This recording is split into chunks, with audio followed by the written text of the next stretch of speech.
Fala pessoal, sejam todos muito bem-vindos a mais um Saracast, nosso podcast semanal aqui com encontro com grandes nomes do mercado, empresas, executivos, né, gestores. Então a gente vai falar aqui um pouco com o time da Time for Fun. Acho que todo mundo conhece a Time for Fun, né, Diego? Que é conhecida também como Show 3. Não poderia ser um nome melhor, né, para um código em bolsa, né? Então, muito obrigado pela presença, pela participação.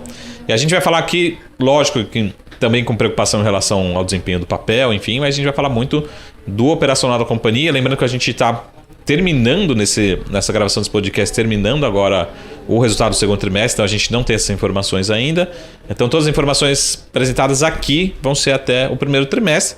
Lógico que o Diego também vai nos ajudar um pouco dessa sensibilidade, vamos dizer assim, do que tem sido esse segundo, talvez terceiro, quarto trimestre, o restante do ano. Mas muito obrigado, Diego, pela participação, né, que é um Diego que é um dos responsáveis também pelas relações com investidores da companhia da Show. Obrigado, eu que agradeço o espaço aqui pra gente, Marco. Muito obrigado. Obrigado. Então acho que, Diego, acho que antes de apresentar um pouco os números, falar de expectativas, eu queria que você falasse um pouquinho rapidamente, para quem não conhece a Show, né, o que realmente é a companhia, o famoso assim, como vocês ganham dinheiro. E acho que até características até mesmo contábeis para quem está olhando aqui, né? Porque tem umas características bem bacanas, bem específicas, né, do setor em relação à contabilidade, enfim, como é que funciona, né? E acho que até curiosidade mesmo, assim, principalmente jovens sempre tem curiosidade, assim, pô, eu quero ter a minha empresa de eventos, enfim, como é que se é fácil, não é fácil, como é que esse relacionamento, sabendo que a Time for Fun já está muitas décadas aí no mercado, mas entender como é que é essa dinâmica, né? Às vezes você prepara um evento ali 2, 3 anos antes, enfim, é um mercado que vem se profissionalizando muito também nesses últimos anos, né? Perfeito.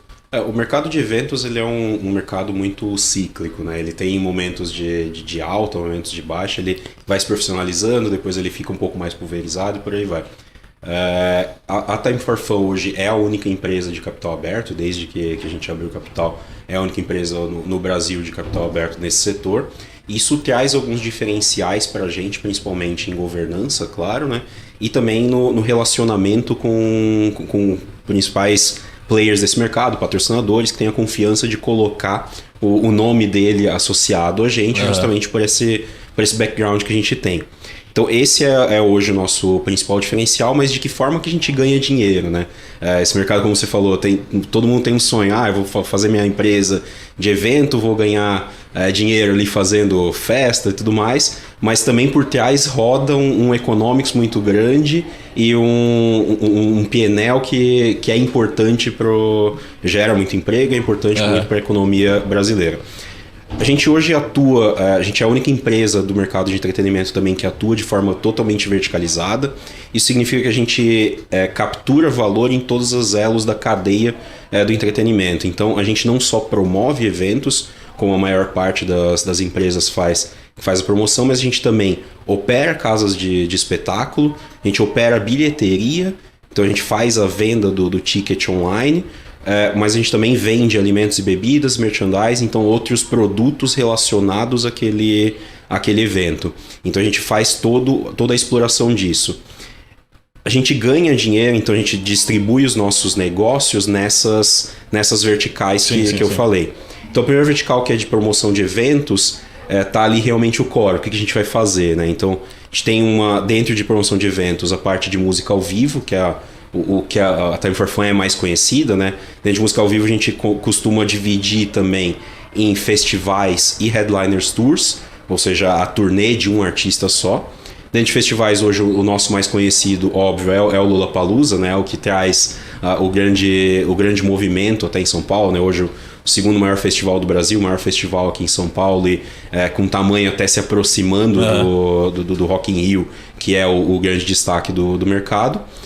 E além disso a gente tem outras marcas que são marcas criadas por nós, como por exemplo o Turá, que vai acontecer daqui 2 finais de semana, dia 2 e 3 de julho. Inclusive estão todos convidados para ir para o Parque do Ibirapuera para curtir o Turá, que vai ser um final de semana de música brasileira. Então mais de 10 artistas ali por dia fazendo realmente música brasileira, num local que é muito característico da música brasileira.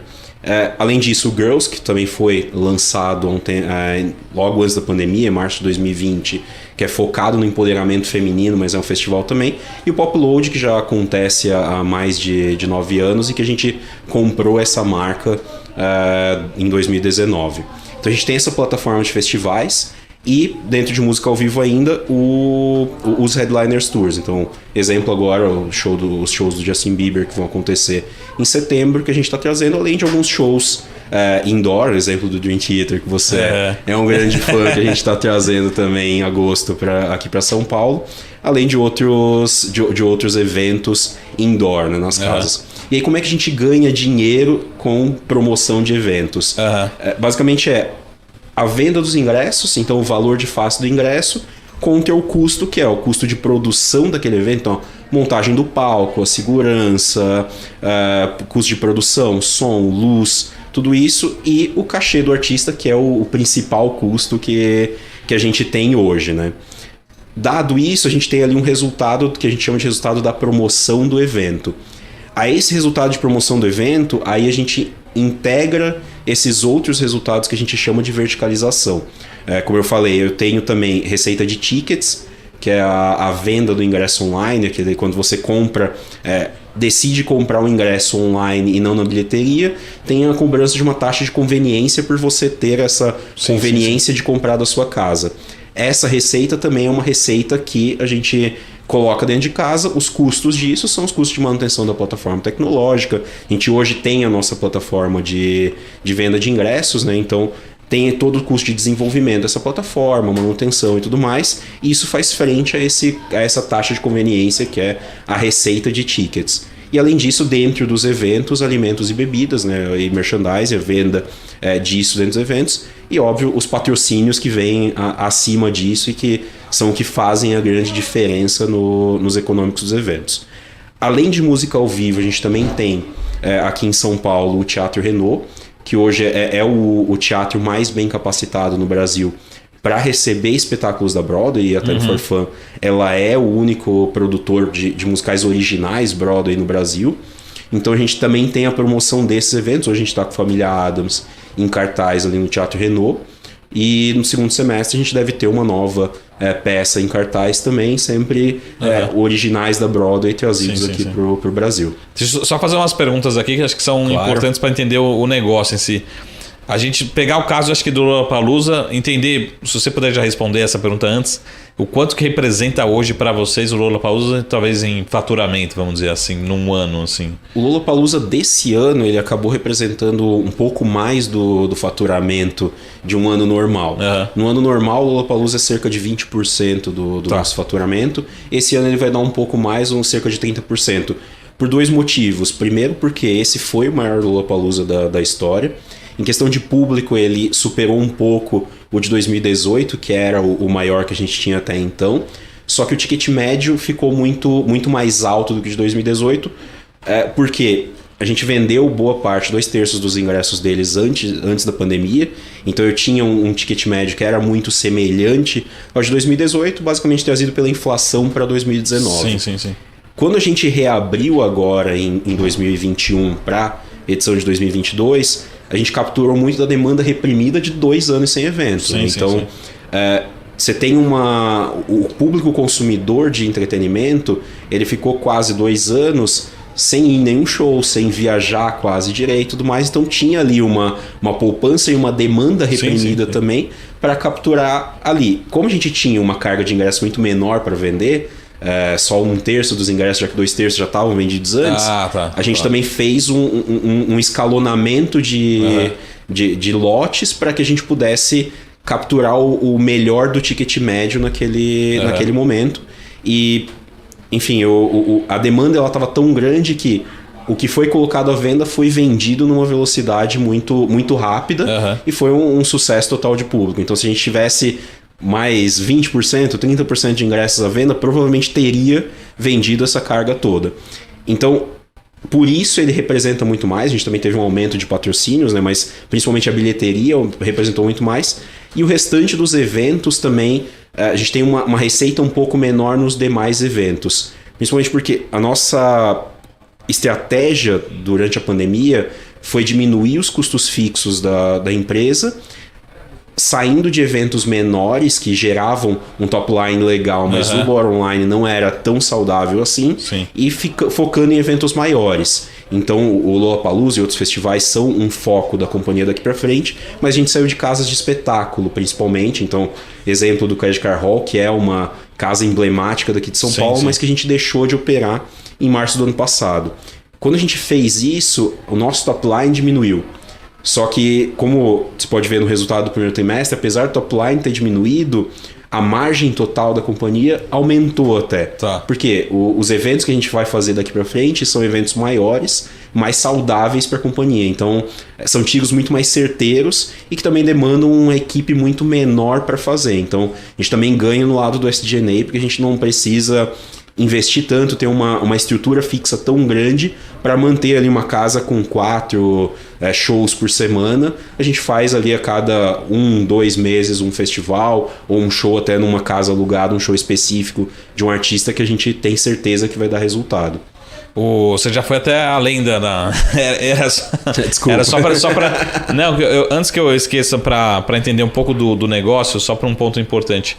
Para entender o quanto que, por exemplo, provavelmente você tem algum contrato para deixar claro aqui como é que é a relação do Lollapalooza com os direitos, né, de você organizar. Então, porque pode ser um lado positivo com um lado negativo, no sentido assim, qual que é o positivo? Talvez você tenha uma barreira de entrada porque talvez você não tenha um concorrente para esse festival especificamente, né? Se alguém quiser fazer um festival paralelo, tem que ser lá o Sara Festival, né? Não pode ser o Lollapalooza. E segundo, qual que é o risco, né? Direitos. Então acho que é uma barreira de entrada, que é um ponto bom, ao mesmo tempo se existe uma possibilidade de passar para outra mão, né? Não, perfeito. O Lollapalooza, a gente tem um contrato de longo prazo de execução dele. Esse contrato ele iniciou em 2013 para a primeira edição, que foi em 2014. As edições de 2012 e 2013, que foram as primeiras Lollapalooza, não era a gente que promovia. Aqui no Brasil. Isso, aqui no Brasil. E só outra pergunta, Brasil, e vocês têm mais algum Lollapalooza? Não, hoje o Lollapalooza ele está em Chicago, que é a casa dele, né? Tá. Ele tem promoção no Chile, na Argentina e no Brasil. Aqui na América do Sul a gente promove só Brasil. Só Brasil, apesar de a gente ter operações no Chile e na Argentina. Não é a gente que opera lá, então eles têm parceiros locais que operam em cada uma dessas geografias. E ele também tem edições europeias, né, em Berlim, Estocolmo e Paris. A gente hoje opera só aqui no Brasil mesmo. O Lollapalooza de São Paulo é o segundo maior do mundo. A gente só perde pro de Chicago. E isso é um grande diferencial nosso também. A nossa capacidade de entrega é muito diferenciada nesse mercado. Se você for relativizar o resultado do Lollapalooza ao resultado dos maiores festivais do Brasil ou do mundo, a gente tem uma eficiência de entrega muito maior. Isso é um diferencial da T4F. A gente consegue operar muito eficientemente qualquer conteúdo aqui no Brasil. Isso é um diferencial também para uma renovação de contrato.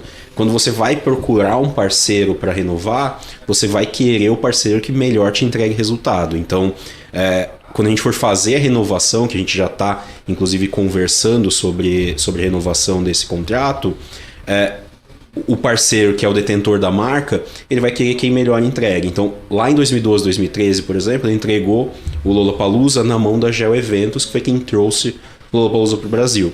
A gente teve 2 anos de Lollapalooza no Jockey, que era a ideia da promotora lá atrás, em que o festival trouxe prejuízo, que a marca do festival, a visão do festival não era muito positiva. Ele tinha um nome legal, porque ele trazia bandas legais, mas a experiência não era boa.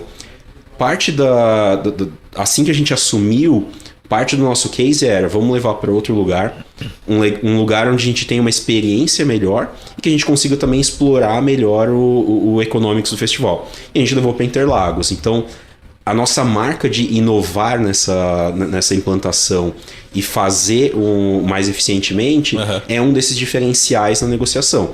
Então, os outros players provavelmente não pensariam em levar para Interlagos. Na época não tinha nenhum festival em Interlagos e a gente foi atrás disso. Então, o festival ele teve a primeira edição feita por nós lá em 2014 e é um contrato para 10 edições. Então, essa edição agora de 2022 foi a 7ª edição, então a gente deve ter mais 3 edições ainda dentro desse contrato de 10 edições do festival. Então, depois disso, óbvio, existe um bid para fazer a contratação, a renovação, e esse bid ele vai ser negociado com outros players, e aí entram esses diferenciais que eu falei. Além da capacidade de entrega, eu tenho um relacionamento de longo prazo que me garante, inclusive, uma credibilidade tanto com os patrocinadores, para eu vender mais patrocínios. Sim, né? sim. Uma parte dos patrocínios que a gente tem hoje no Lollapalooza são relacionamentos de longo prazo da própria Time for Fun e não do Lollapalooza. Então eu consigo garantir isso, eu tenho já uma estrutura dedicada dentro da empresa que tem essa capacidade. É difícil entregar na mão, muitas vezes, de uma outra empresa que eu não sei se vai conseguir cuidar da marca tão bem quanto a gente cuida e entregar o mesmo resultado que a gente entrega. Então, existe um risco de numa possível renovação não ser a gente escolhido? Existe, mas a gente entende que a gente está muito bem posicionado num possível bid para essa renovação. Tá. Mas mesmo assim tem mais três edições aí. Isso. Pelo menos, né? Mas só para antes de a gente entrar nos números do primeiro tri, eu queria entender quando você fala assim, a gente tá tendo, quebrar em dois, assim, a gente tá tendo uma demanda reprimida muito grande no lado dos ingressos, né? No lado da população. Mas será que também não tem uma demanda reprimida do lado do patrocinador também, né? Porque o patrocinador também tá com, 2 anos sem expor a marca dele, enfim, de realmente participar. Como é que vocês têm visto e como é que isso se conversa com o resultado desses dois lados, ingresso e patrocínio? No lado de ingresso, como eu falei, a gente está vendo essa demanda reprimida, que a gente já está começando a ver uma queda dessa demanda reprimida. Provavelmente até o fim desse ano a gente vai ter ainda isso muito forte. Ano que vem a gente espera ter uma normalização desse fluxo. Então, provavelmente para o ano que vem a gente deva ter uma oferta de artistas um pouco maior, o que vai fazer com que a gente pulverize um pouco mais os eventos, mas provavelmente eu vou ter uma normalização do ticket médio, porque essa demanda reprimida não vai estar tão grande. Do lado do patrocínio, nossa expectativa, até quando a gente estava retomando, era que estaria muito mais difícil de vender esses patrocínios por causa de uma concorrência muito maior, com vários eventos que estão saindo ao mesmo tempo. E, querendo ou não, apesar do patrocinador não estar colocando a marca dele, normalmente os budgets para patrocínio eles são budgets anuais. Então a gente imaginou que teria uma dificuldade maior porque teria uma competição maior num bolo que é mais ou menos do mesmo tamanho. Só que a fome dos patrocinadores para expor a marca, como você falou, ela de fato veio mais em linha com a demanda reprimida que também veio. Então, a gente conseguiu, o Lollapalooza é um caso desses, que a gente já tinha lá em 2020, a edição de 2020, quase todas as cotas vendidas, a gente conseguiu esgotar as cotas, inclusive colocar cotas adicionais que a gente não tinha, a gente criou, né, uma área ali, a área do Comfort, por exemplo, uma área criada em 2022 para justamente eu ter mais entregas de patrocínios possíveis, porque eu via essa capacidade de entregar mais para os patrocinadores, essa fome dos patrocinadores para patrocinar. Provavelmente para o ano que vem a gente tem também uma normalização disso, não mais os patrocinadores querendo colocar tão rápido a marca, porque já voltou o mercado, mas esse bolo, que é um bolo anual, provavelmente ele continue do mesmo tamanho. Como a gente tem um relacionamento bom, né, de longo prazo com esses patrocinadores, normalmente é contínuo, então a gente espera não ter dificuldades na venda de patrocínios daqui para frente, só não uma demanda tão alta por esses patrocínios, mas ainda assim a gente espera vender tranquilamente os conteúdos que a gente está colocando à venda. Tá. Vamos. Eu falo que o bate-papo aqui, olho no olho, passa muito rápido, né? E a gente nem chegou nos números ainda. Mas eu queria explorar um pouco do número que a gente tem já público, que são os números do primeiro trimestre, né? Entender como é que foi essa dinâmica e do que esperar para o restante do ano. No sentido assim, a gente teve um trimestre muito bom, acho que não só em receita, mas também em EBITDA, enfim, até comportamento, depois falar um pouquinho da geração de caixa em si, né? Mas o que aconteceu no primeiro trimestre, até deixar bem claro aqui, né? Passou todo o Lollapalooza no primeiro tri, qual que foi o efeito e o que a gente pode esperar daqui para frente, porque Talvez, será que a gente tem outros trimestres bons, mas talvez uma menor magnitude? Como é que a gente espera os próximos 3 tris, né? Ótimo. O primeiro trimestre, como você já destacou, ele tem vários efeitos pontuais, né? Então esse retorno das atividades, principalmente com o Lollapalooza, óbvio, ele puxa muito o resultado para cima. Então o top line ele subiu muito, como eu falei antes, por causa do Lollapalooza, e o bottom line, óbvio, ele acompanhou. Só que a gente também tem efeitos pontuais negativos. Lá em 2020, quando a gente cancelou o Lollapalooza, a gente já tinha começado a montar ele. Tá. Então o Lollapalooza normalmente ele começa quase um mês antes do evento a fazer a montagem, né? Uma montagem muito grande. Como a gente cancelou 2 ou 3 semanas antes da ocorrência dele, já tinha palco montado, já tinha toda uma estrutura mobilizada no autódromo e tudo mais. Então eu tenho custos que eu incorri lá atrás que eles não foram para o meu resultado lá atrás. Eles ficaram no meu passivo e foram despesados agora nessa edição do festival. Perfeito. Então, apesar de a gente ter visto um resultado bem positivo, esse resultado bem positivo ele veio apesar de uma série de custos que foram colocados lá atrás. Então a gente tem dos dois lados, né? Tem o positivo e tem o negativo. Na geração de caixa, normalmente quando a gente sai a venda de qualquer conteúdo, a gente sai a venda muito antes. Então a gente gera um caixa, né? Ao contrário de uma indústria que compra insumo, produz, coloca em estoque, depois vende, recebe lá na frente. A gente sai a venda, recebe os ingressos aqui atrás, e só dali 6 meses, normalmente, que é quando a gente vai fazer o evento, é que a gente tem o dispêndio da maioria desses custos. Uma coisa que também incomodava muito a gente durante a pandemia é que o nosso balanço estava muito carregado com ingressos já vendidos de antes. Então a gente via ali um caixa, óbvio, um caixa bruto saudável. No caixa líquido também ele estava bem saudável, porque a gente é credor líquido, né, naturalmente.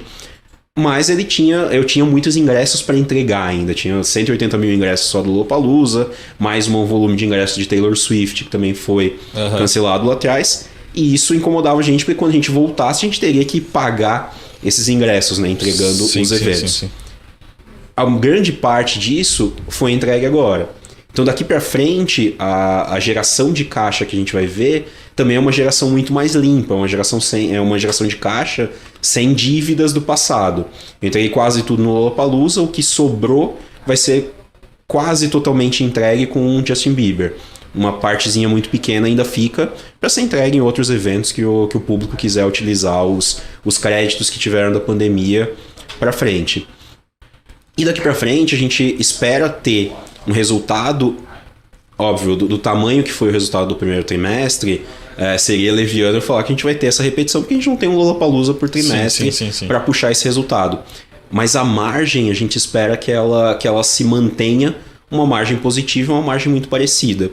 Porque, como eu falei, a gente saiu dos negócios, né, que tinham uma receita mais alta, mas que o resultado era mais apertado, e está focando em conteúdos com margens mais saudáveis, que é o caso do teatro, e mais recorrentes, que é também o caso do teatro e o caso dos festivais, que tem uma margem muito mais saudável para a nossa operação. Então, apesar de eu ter menos conteúdos daqui para frente, eu tenho um SG&A também muito menor, e o que eu gero de resultado, ele já é suficiente para trazer um resultado positivo, apesar de não ser da magnitude do que eu tive no primeiro trimestre. Durante esse segundo trimestre, só para lembrar, a gente teve a abertura de vendas do Justin Bieber, que superou as nossas expectativas, então tanto que a gente abriu o segundo show, que também esgotou muito rápido. E na abertura, apesar de eu não colocar no resultado toda a bilheteria, né, porque a bilheteria ela só é entregue na data do show, eu tive a geração de caixa, então em abril agora, com a abertura do Justin Bieber, e eu tenho o reconhecimento do resultado da taxa de conveniência. Então, uma parte do resultado do show do Justin Bieber eu já vou ver agora no segundo trimestre, além de vendas constantes do próprio Família Addams, que está superando a edição que a gente fez lá em 2012, e é um resultado contínuo, vai continuar agora uma parte do terceiro trimestre ainda, no quarto trimestre a gente deve ter uma outra peça. A gente tem a Inti, que foi a tiqueteira, né, que a gente investiu lá em 2020, trazendo resultados cada vez mais positivos também. Então, é uma startup dentro da companhia, então ela está cada vez maior e é uma receita recorrente que não depende dos nossos eventos, porque a gente vende através dela eventos de terceiros e não só eventos pontuais, né, de música, mas a gente vende eventos, feiras culinárias, a gente vende muitos museus, então são eventos que continuamente ocorrem e que vão trazendo esse resultado recorrente para a companhia, assim como a etiqueteira que a gente tem na Argentina e o teatro que a gente tem na Argentina também são recorrentes. Então o que a gente espera daqui para frente é ver cada vez mais um resultado mais constante da companhia, sem tantos picos quanto a gente via antes, numa margem mais saudável, então margens positivas, apesar de não tão grandes quanto essa do Lollapalooza, por exemplo, e quando a gente tem um conteúdo que puxe mais resultado, como Lollapalooza, ou Justin Bieber, por exemplo, ou qualquer outro evento parecido, a gente tem esses picos, mas quando a gente não tem, a gente não vai ver um resultado negativo vindo para a companhia. Uhum. É interessante, porque até Estou fazendo os números aqui da minha cabeça, mas a gente pode ter até um comportamento mais, como você falou, mais estável de receita, né? Até boas margens, mas no segundo tri, terceiro tri pode ter até geração de caixa maior, né? Porque, como você falou, o custo que você estava carregando lá de 2020 passando agora. Mas eu queria só para... Eu acho que a gente passa muito rápido, né? Mas falar um pouquinho também da parte de RI, né? Porque a gente tem poucos minutos aqui para entender um pouco disso, né? Mas antes de falar de papel de desempenho em bolsa, só para terminar, o operacional, que acho que é importante também. Eu acho que entender 2 pontos aqui com vocês. Primeiro, o lado da concorrência, né? Um pouco também, a gente sabe que vocês têm feito um trabalho muito bom, conseguido capturar muito bem esse momento de demanda reprimida, mas também acho que talvez a concorrência não seja tão grande, mas também está vindo, né? Tão grande, eu digo assim, já teve mais players, né? Uhum. Agora a gente talvez tenha menos players, alguns ficaram no caminho aí, não só na pandemia, né? Alguns ficaram antes da pandemia. E depois a gente entender até os pontos, quais são, assim, uma pergunta final para a gente falar de operacional e passar para RI, é uma pergunta que eu sempre faço de RH, que eu chamo RH no RI.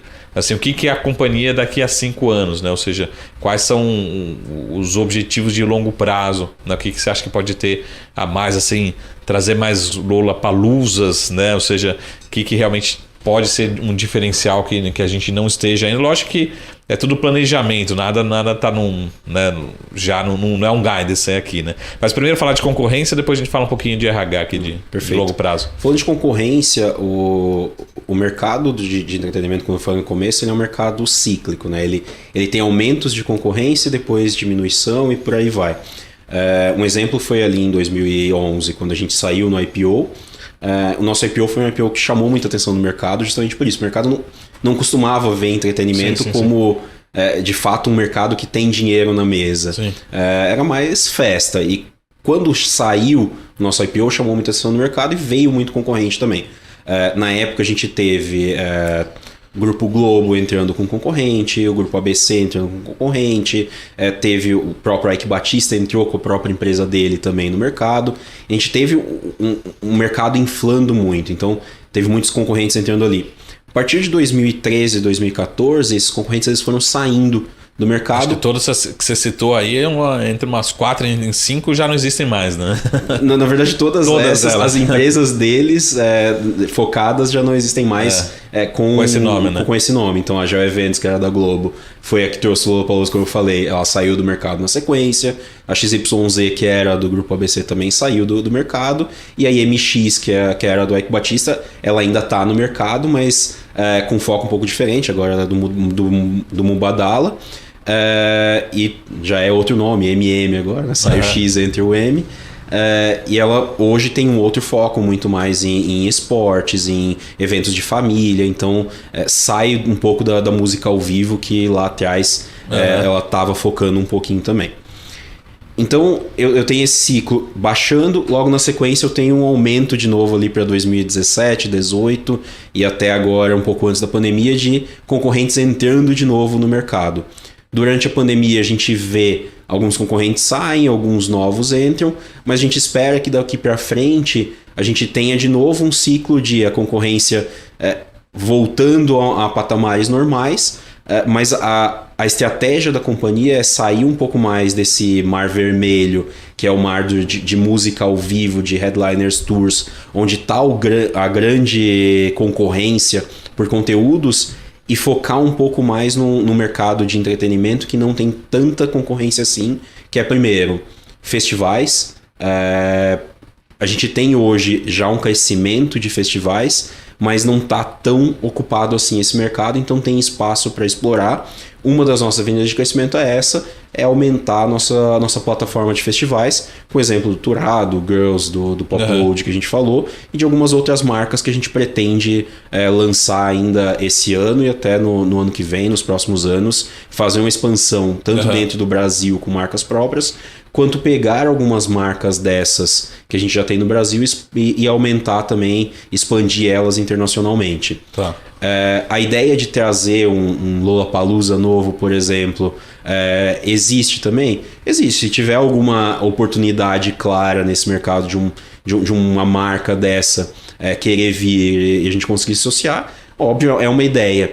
Mas esse mercado de festivais grandes, ele já está bem cheio. Então, provavelmente, a gente vai explorar mais em festivais médios, talvez festivais médios que com o tempo se tornem festivais grandes, mas nesse tamanho de médio a pequeno de festival, mas que a gente consiga fazer uma escala. Quando você tem uma plataforma de festivais maior, você ganha mais em escala também, porque você consegue compartilhar custos entre mais de um festival, custo de cachê, custo de produção mesmo, você consegue compartilhar, e também os patrocínios você potencializa. Você consegue vender uma plataforma de patrocínios ao invés de vender somente o patrocínio para um festival.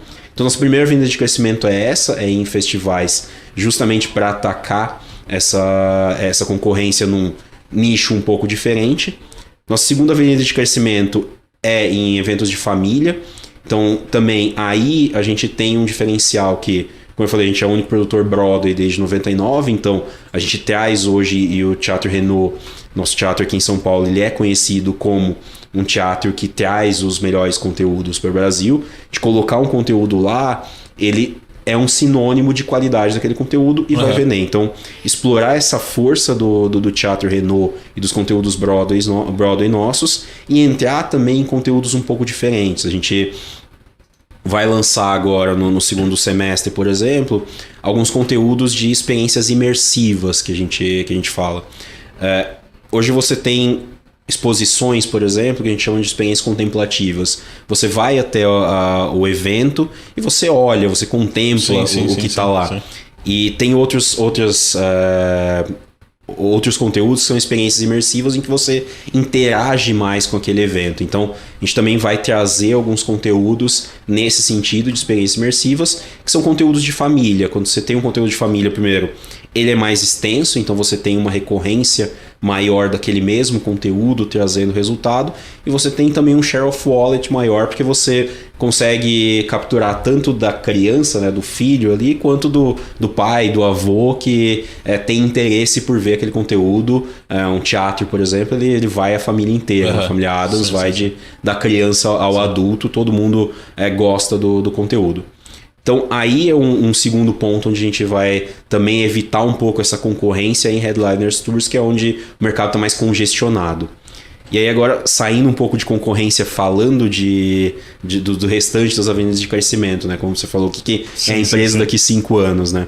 Daqui 5 anos a gente vê a empresa como uma empresa muito mais recorrente, muito mais resiliente. Essa recorrência vem através, como eu falei, da expansão da plataforma de festivais. Segundo, do conteúdo de família, do aumento dos conteúdos de família. Terceiro, a gente explorar alguns mercados adjacentes ao que a gente já opera, mas que hoje ainda não estão tão explorados. Um exemplo disso é o mercado de direitos autorais. direitos autorais fora do Brasil, ele está muito em voga. Ultimamente, muitos artistas durante a pandemia venderam seus catálogos, mas no Brasil ainda é um mercado pouco explorado. E a gente se vê numa posição de explorar esse mercado um pouco mais privilegiado, porque a gente não seria simplesmente um investidor capitalista. A gente seria um investidor que, entrando em parceria com o artista, conseguiria agregar para ele também o nosso conhecimento de mercado e conseguir sinergias dos dois lados, né? O momento em que o artista mais é ouvido, ou seja, o momento em que os direitos autorais dele mais são arrecadados, é o momento em que ele está em turnê. Então a gente consegue promover, por exemplo, uma turnê, ganhar no lado da promoção do evento e do outro lado ganhar na captura desses direitos autorais, e que para o artista também é bom porque ele também retorna na imagem dele. Então esse é um mercado adjacente que a gente vê como um mercado muito promissor para nós. E por último, a última venda de crescimento é a plataforma tecnológica. Sim. Eu destaquei antes a Int. Os resultados que ela vem trazendo são até melhores do que a gente tinha lá atrás nos nossos planos de negócio quando fizemos a aquisição, e a gente vê um futuro dela de consolidação possível desse mercado de tickets. Hoje o mercado de tickets é um mercado muito pulverizado. A gente dispõe de uma capacidade financeira maior do que a maioria dos concorrentes nesse mercado, então a gente tem condições de brigar de forma orgânica nesse mercado para expandir a Int, continuar expandindo ela da maneira que a gente está expandindo, tendo, óbvio, a T4F como vitrine desses eventos. Então, hoje, se você quiser vender um evento de música, a Int tem todo o gabarito para vender qualquer evento que você quiser vender de música, já que ela vende ali o show do Justin Bieber, que é um pico de vendas, ela vende o Lollapalooza, que é um volume gigantesco de vendas, então ela tem capacidade para vender isso tudo, e isso, óbvio, chama a atenção de qualquer promotor. Então, essa plataforma tecnológica capitaneada pela etiqueteira é também uma grande vertente de crescimento, que inclusive no futuro, dependendo do tamanho que tome, pode até ter aí uma nova unidade de negócio além da própria T4F. Muito bom. Tô vendo que eu vou ter que retomar minhas aulas de violão aqui para... eu era baterista, mas baterista não... Sempre fica ali escondido no canto. Mas baterista é injustiçado, né? Acho que sempre a gente lembra, né, de alguns nomes bateristas que fizeram sucesso. Você vê que sempre quando ele se torna cantor, ele faz sucesso, né? Mas sendo baterista, ninguém lembra. Mas só pra gente falar aqui, terminar aqui nos últimos minutinhos, pra gente falar sobre relações com investidores mesmo, né? O papel...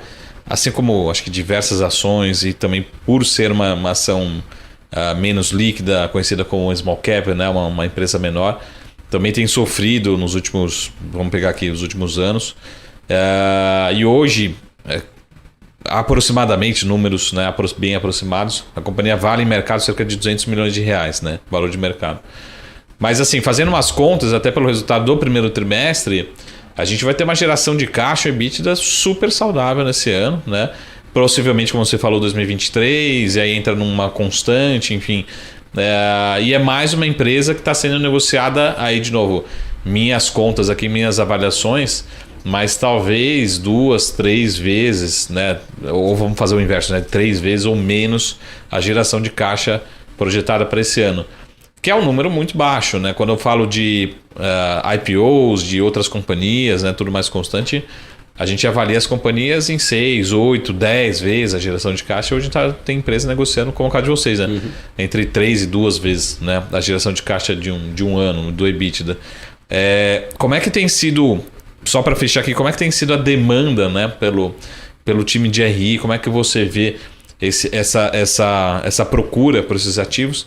É que, de um lado, a gente tem talvez essa versão a risco, né? A pessoa física continua sacando, se distanciando das ações, mas ao mesmo tempo a companhia, como você falou, os números falam por si só. Hoje ela está bem melhor do que 2020, lógico, 2021, e talvez bem melhor como 2018, né? Assim, pré-pandemia a empresa já está melhor, só que a ação ainda está num patamar bem mais baixo. Então existe essa discrepância muito grande entre os fundamentos mesmo da companhia e o preço da ação. Mas como é que tem sido as ligações, né, a demanda para vocês assim no dia a dia para cobrir, acompanhar, enfim, começar a se aprofundar mais na tese, né? Óbvio, a procura ela aumentou muito assim que a gente fez o Lollapalooza. Então, inclusive foi uma coincidência, né? A gente fez o webcast de resultados do primeiro trimestre no mesmo dia da sexta-feira do Lollapalooza. Então, coincidências ali de datas, mas naquele dia foi um recorde de procura por nós, para entender um pouco mais do mercado e tudo mais, porque, como você falou, é uma ação pouco líquida, então a gente está pouco na mídia, a gente está muito mais na mídia pelos próprios eventos que a gente faz. Então, quando existe um evento que chama mais atenção, a ação também acaba chamando mais atenção. E a gente acaba indo um pouco com a maré do mercado também por ter essa liquidez menor. Óbvio, é uma ação com um risco implícito maior, justamente por ter essa volatilidade maior e ser de um serviço que não é um serviço essencial, né? Entretenimento é um serviço que, se você precisa cortar alguma coisa, muitas vezes o entretenimento é o primeiro corte que você vai fazer. Então, a gente tem um risco maior, só que ao mesmo tempo, por ter esse risco maior, a gente foi muito mais descontado também durante a pandemia. Então a gente vê, quando a bolsa 3-4 semanas atrás estava voltando, a gente também voltou muito mais rápido. Mas depois, quando ela começou a cair por causa desses choques que teve nas últimas 2 semanas, a gente também caiu. Então a gente flutua muito mais rápido que o mercado. Isso faz com que muita gente não esteja vendo, como você falou, os fundamentos de fato da empresa, ou que esteja olhando isso numa base que precisa ser normalizada. Óbvio que, se você pegar 12 meses para trás, a partir do primeiro trimestre agora, você ainda vai capturar 9 meses do ano passado que a gente não estava operando. Sim. A gente não podia operar por conta da pandemia. Então, se faz necessário, para uma análise melhor, a gente pegar esses 3 meses que a gente teve agora e também projetar o que seria um resultado normalizado. E como a ação tem pouca liquidez, pouca gente está fazendo isso, e isso acaba refletindo num valuation não tão fiel ao que deveria ser, talvez, o valuation do papel. Com isso, a gente espera que daqui para frente, colocando esse resultado do segundo trimestre, do terceiro, do quarto, mostrando o que é a empresa operando, isso vai começar a se normalizar, e aí sim começar a tradear num valor mais fiel ao que o papel tenha de fato. Outro ponto que eu acho que o mercado também não está ainda sensibilizando muito é o efeito do PERSE. A gente teve até uma reportagem um tempo atrás destacando esse efeito, principalmente na gente e na CVC, né, que são as duas grandes empresas que vão se beneficiar por esse efeito, mas daqui 5 anos para frente, a gente está isento de todos os tributos federais. Então, PIS/COFINS e IRCS, que são os nossos principais gastos tributários, a gente está isento por 5 anos. Isso também vai trazer um efeito positivo na geração de caixa da companhia, que quem olha para trás não está vendo, porque lá para trás você tinha ainda esses impostos. Então, provavelmente, vindo os próximos resultados agora, a gente espera que normalize, que a empresa comece a ter um valor mais fiel. Mas, de fato, hoje a gente está muito descontado, e a gente sabe que a gente é uma ação de maior risco, por isso tem uma maior volatilidade. Tá ótimo. Eu vou colar aqui o site, mas se quiser deixar para todos aqui o site de vocês de RI, ele é com letra e número, né? É T4F, né? Isso, T4F. Então, para quem quiser achar o site aqui, pessoal, a página de relações com investidores, tem o endereço lá, então procurem. O Time for Fun é t4f.com.br. Isso, né? ri.t4f.com.br, o nosso site é RI. E quem quiser saber um pouco mais, marcar uma conversa, está disponível também no ri@t4f.com.br. Não tem como errar. Então lembre T, aí o número 4 e F. Tá? Isso. T4F de Time for Fun. Mais conhecida também como Show 3, né, em bolsa. Exato, a gente conseguiu capturar o melhor ticker que a gente tinha disponível. Mas muito obrigado, Diego. Vamos acompanhar. Como eu falei, a gente está terminando o segundo semestre, né, o segundo trimestre, primeiro semestre do ano. A gente vai voltar a se falar, vamos aguardar o resultado público aí, publicar o resultado, que publica quando você tem de cabeça já e provavelmente em agosto. A gente vai publicar esse no dia 11 de agosto, se eu não me engano. 11 de agosto. Então sai 11 de agosto, então a gente depois retorna aqui, provavelmente alguns poucos dias depois, para fazer essa atualização, né? Obrigado novamente pela disponibilidade, pelo tempo. Eu acho que é uma história muito bacana para a gente aprender, conhecer. Até eu brinco assim, pô, imagina um analista analisando a Time for Fun daqui a 5, 10 anos, ele vai falar, nossa, mas... E não é só pandemia, né? Tem todo acho que um aprendizado, né, desse negócio. Felizmente ou infelizmente, acho que a palavra certa é realmente um aprendizado, né? Com todo respeito aqui às vidas, empresas, né, que foram envolvidas, mas cabe a nós um aprendizado realmente, né? Não esperamos que aconteça isso em nenhum segmento, principalmente no segmento de entretenimento, mas realmente é um aprendizado muito grande, né? E acho que agora, como você falou, a gente está nessa retomada, todo mundo ansioso com essa demanda reprimida. Tende a ter, pelo menos a minha expectativa, né? Tenhamos bons trimestres à frente, né? Esse eu acho que é o resultado. Análise e recomendação deixa nós aqui, que a gente é o nosso trabalho. Perfeito. Eu que agradeço o espaço, muito obrigado novamente. A gente fica muito feliz de óbvio voltar, né? Todo mundo ficou ali 2 anos querendo vir para os eventos e a gente também querendo trazer o público junto com os artistas durante 2 anos. A gente está muito feliz de voltar. A gente fez um esforço para fazer esse turnaround durante a pandemia e a gente está capturando agora o resultado disso e convido a todo mundo também para esse final de semana ir para o Parque do Ibirapuera, como eu já falei, e curtir um pouco de música brasileira no Turá. Boa, fechado. Estaremos todos lá para quem estiver em São Paulo, né? Convite está feito. Inclusive, pessoal, quem estiver aqui lá no evento, né? Batam foto e me marquem a BMC, né? No nosso SaraCast aqui. Beleza? Então a gente se vê aqui na semana que vem no nosso SaraCast. Lembrando que se acompanha pela BMC News e também na sua plataforma preferida de podcast. Toda semana tem SaraCast novo. Obrigado novamente, Time for Fun, pelo apoio, pela ajuda aqui, a disponibilidade. E a gente se vê aqui na semana que vem. Até mais. Valeu, Diego. Valeu, obrigado. Tchau, tchau.